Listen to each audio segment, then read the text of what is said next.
Flirting with the office eye candy might seem harmless enough, but taking things from the boardroom to the bedroom can in fact be risky business. Yeah, a recent survey shows about 70% of workers think it's okay to date a colleague. But as we learn in the hit movie The Proposal, an office fling can put you in an awkward situation even when you're faking it.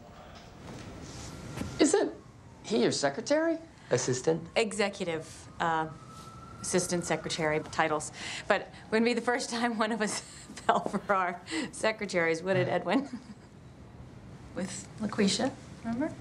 So, yeah, the truth is, you know, Andrew and I we are just two people who weren't meant to fall in love, but we did. We did. Yeah, all those late nights at the office and weekend book fairs, you know. No. Something happened. Something. Yeah. Late nights at the office, danger, danger. To help all the office lovebirds out there, we're joined now by relationship therapist and founder of gettingnaked.com.au, Tamra Mercieca, live from Melbourne. Tamra, good morning to you.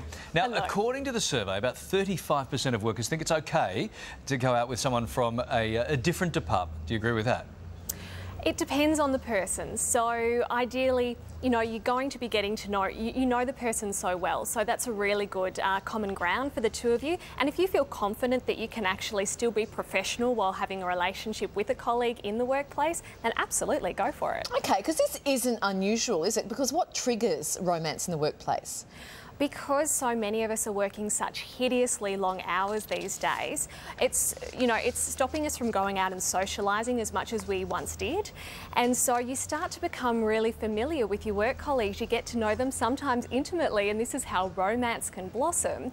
And this is also why the popularity in online dating is happening as well, because you don't even have to leave the comfort of your own lounge room to line up your next date. Yeah. Hey, what are some of the dangers of mixing, you know, business with other business? You know what I mean?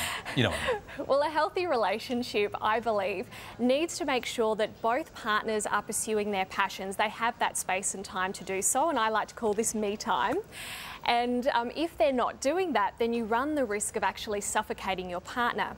Another danger is if you are dating someone in a more superior role, so potentially your boss, that could lead to unequal power dynamics, both in the workplace and within the relationship. And then also the big doozy is if the relationship does break down, then you run the risk of having negative feelings within the workplace. And so, you know, especially if it's on bad terms, such as cheating, something like that, if you do try and reconcile, it needs to be outside of the workplace, otherwise you run the risk of a harassment lawsuit. Yeah, take us through the do's and don'ts when it comes to finding love at work. You do want to keep your private life and your work life completely separate. That's an absolute must. You don't want to get lovey-dovey in the workplace because your work colleagues are not going to find it a turn on.